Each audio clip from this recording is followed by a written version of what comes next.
Hello everyone. तो आज हम पॉलिटी के सेकंड चैप्टर पढ़ेंगे।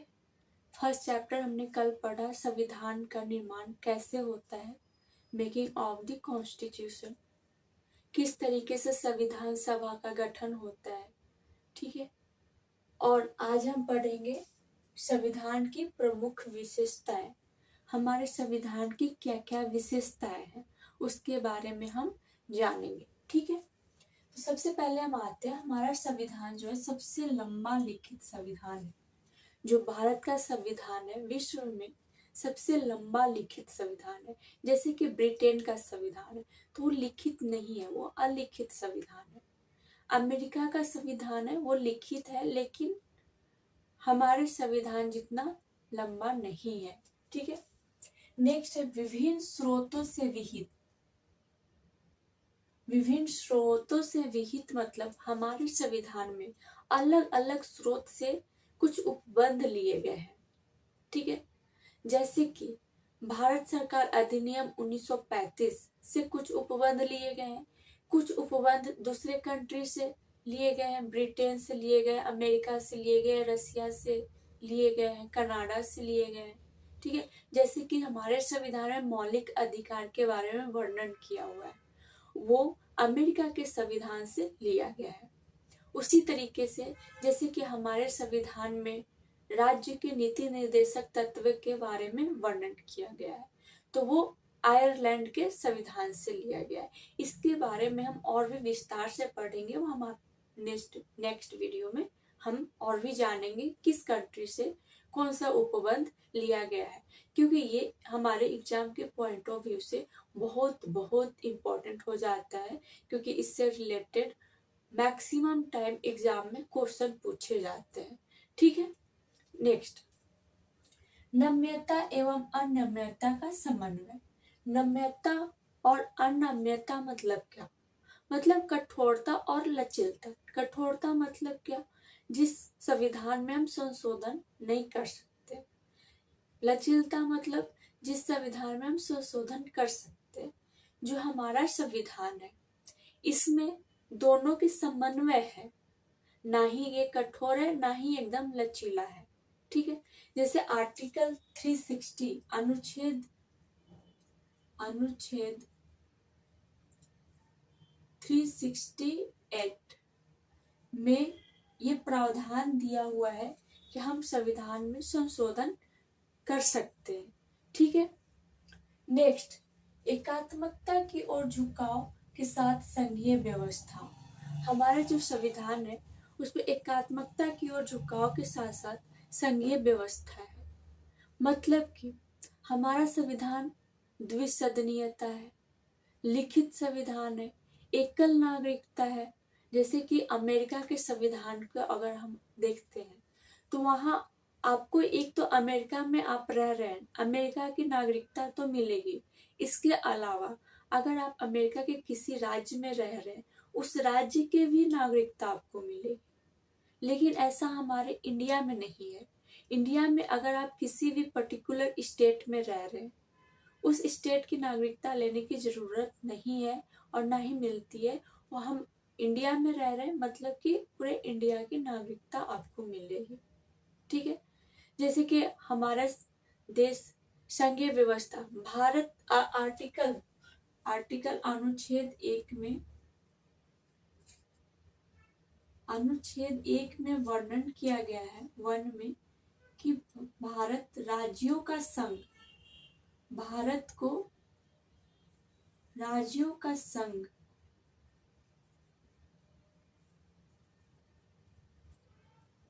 राज्यों के संघ के बारे राज्यों के संघ के रूप में उल्लेख किया गया है आर्टिकल 1 में। इसका मतलब है कि भारत के किसी भी राज्य को भारत से अलग होने की नहीं हो सकते हो। ठीक है। होने के अधिकार नहीं है उनको। ठीक है। नेक्स्ट आते हैं सरकार का संसदीय रूप। सरकार में संसदीय रूप है। संसदीय संप्रभुता एवं न्यायिक सर्वोच्चता में समन्वय। हमारे संविधान में संसदीय संप्रभुता एवं न्यायिक सर्वोच्चता में समन्वय भी है। नेक्स्ट है एकीकृत व स्वतंत्र न्यायपालिका। यहाँ के संविधान एकीकृत न्यायपालिका है, मतलब कि जो सर्वोच्च न्यायालय है तो सर्वोच्च न्यायालय है, उसके बाद राज्यों में उच्च न्यायालय है, उच्च न्यायालय के अधीन भी अधीनस्थ न्यायालय होते हैं। ठीक है, तो इस तरीके से ये एकीकृत ही न्यायालय है। अब आपको मूल अधिकार के बारे में वर्णन किया हुआ है संविधान में। अगर आपके मूल अधिकार, मौलिक अधिकार का हनन होता है तो आप डायरेक्ट सर्वोच्च न्यायालय में जा सकते हैं। ठीक है, नेक्स्ट है मौलिक अधिकार। हमारे संविधान में मौलिक अधिकार का भी वर्णन किया गया है, जैसे कि टोटल कितने मौलिक अधिकार होते हैं, इसके बारे में हम नेक्स्ट वीडियो में पढ़ेंगे। ठीक है, राज्य के नीति निर्देशक तत्व, राज्य के नीति निर्देशक तत्व के बारे में वर्णन किया गया है। देखिए, मौलिक अधिकार कहाँ से लिया गया है, अमेरिका के संविधान से, और राज्य के नीति निर्देशक तत्व कहाँ से लिया गया है, आयरलैंड के संविधान से। ठीक है, इसको हम कल्याणकारी राज्य के लिए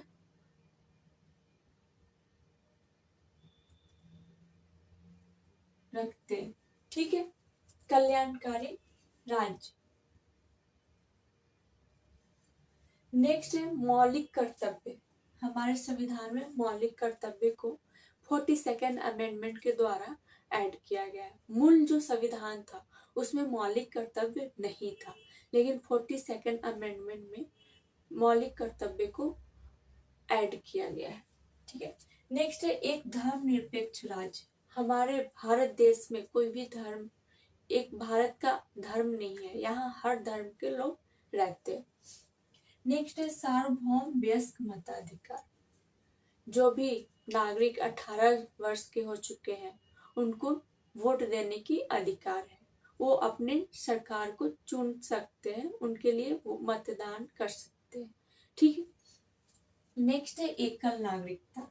एकल नागरिकता वही हमारे यहाँ भारत में एकल नागरिकता है, अमेरिका में द्विनागरिकता है, डबल नागरिकता वहां लेना होता है, राज्य का नागरिकता अलग लो, देश का नागरिकता अलग लो, लेकिन इंडिया में ऐसा नहीं है, इंडिया में आपको केवल भारत का नागरिकता लेना होता है। नेक्स्ट है स्वतंत्र निकाय।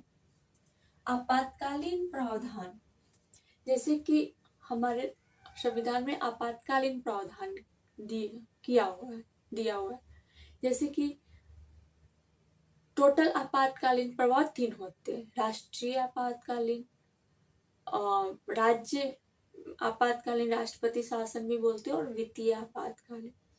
जैसे कि कोई भी युद्ध हुआ, किसी सशस्त्र विद्रोह की वजह से अशांति फैल रही है पूरे देश में, ठीक है, उससे बहुत सारा चीज नष्ट हो सकता है, तो हम वहाँ राष्ट्रीय आपातकाल लगा देते हैं।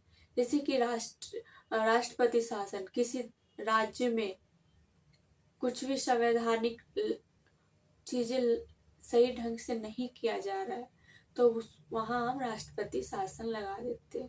तो इससे ये है इसका बेनिफिट कि आप मतलब कि आप के ऊपर एक संघीय सरकार होते हुए भी एकीकृत आपकी पूरी शक्ति राष्ट्रपति के हाथ में चली जाती है।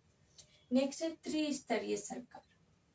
जैसे कि स्टार्टिंग में जब मूल संविधान बना था उस टाइम 2 स्तरीय थी, भारत एक देश स्तर पे और एक राज्य स्तर पे, लेकिन 73rd अमेंडमेंट, 73rd संविधान संशोधन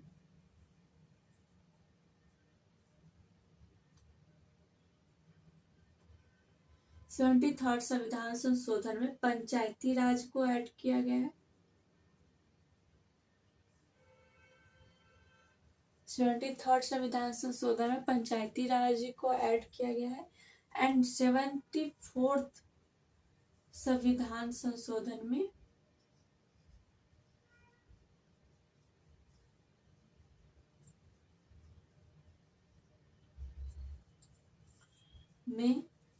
नगर पालिका को ऐड किया गया है।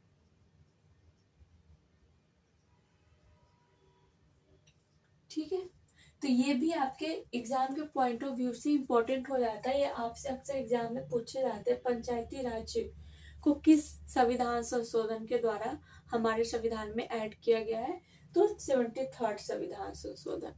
नगर पालिका को किस संविधान संशोधन के द्वारा ऐड किया गया है, तो 74th संविधान संशोधन।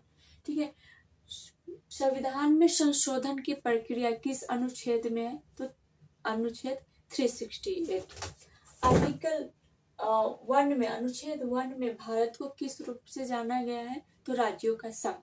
ठीक है, तो इस तरीके के क्वेश्चन आपके एग्जाम में पूछे जा सकते हैं। ये भी पूछा जा सकता है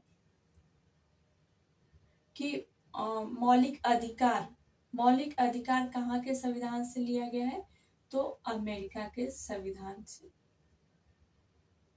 ये पूछे जाते हैं, आपके दरोगा के एग्जाम में पूछे जा सकते हैं। आप अपना प्रीवियस ईयर्स क्वेश्चन अगर आप देखेंगे तो वहां आप ये पाएंगे कि पूछा गया है मौलिक अधिकार के कहाँ के संविधान से लिया गया, अमेरिका के संविधान से। राज्य के नीति निर्देशक सिद्धांत कहाँ के संविधान से लिया गया है, तो आयरलैंड के संविधान से। मौलिक कर्तव्य को किस समिति के द्वारा भारत में ऐड किया गया है, तो स्वर्ण सिंह समिति, स्वर्ण सिंह समिति। ठीक है,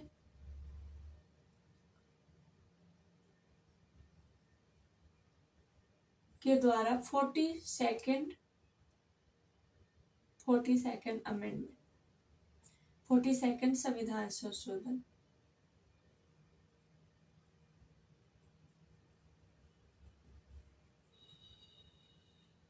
के द्वारा ऐड किया गया है। ठीक है,